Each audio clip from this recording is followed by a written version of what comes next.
Au XIe siècle, l'Europe chrétienne connaît une période de transformation, mais aussi de relâchement spirituel dans certains monastères.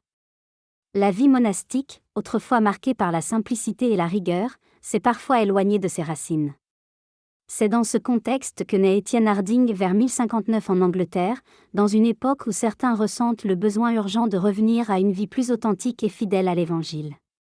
Très tôt, Étienne montre un profond désir de chercher Dieu avec sincérité. Il voyage à travers l'Europe pour approfondir sa formation spirituelle et intellectuelle, découvrant différentes formes de vie religieuse et cherchant un chemin qui corresponde pleinement à son idéal de foi. Il finit par rejoindre l'abbaye de Cîteaux, un monastère récemment fondé dans le but de vivre plus fidèlement la règle de saint Benoît. Là, il trouve un environnement qui correspond à son désir de simplicité, de prière et de travail. Après la mort du fondateur, Étienne devient abbé. Il reçoit une responsabilité lourde dans une communauté encore fragile et confrontée à de nombreuses difficultés matérielles et humaines.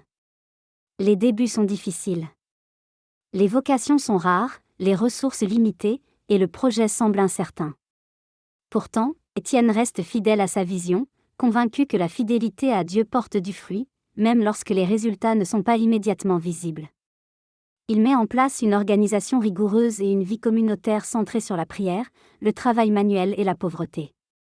Il insiste sur la fidélité à la règle, non comme une contrainte, mais comme un chemin vers la liberté intérieure. Un tournant important survient avec l'arrivée de nouveaux moines, dont saint Bernard de Clairvaux. Leur présence donne un nouvel élan à la communauté et contribue à son expansion. Sous la direction d'Étienne, l'ordre cistercien se développe rapidement. De nouveaux monastères sont fondés, chacun fidèle au même esprit de simplicité et de rigueur. Cette expansion transforme profondément la vie monastique en Europe.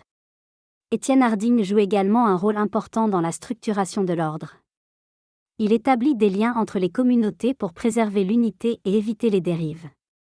Malgré son influence, il reste un homme profondément humble.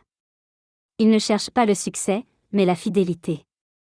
Sa vie est marquée par la discrétion et la persévérance. Il meurt le 28 mars 1134 à Cîteaux, laissant derrière lui une œuvre durable qui continuera à porter du fruit pendant des siècles.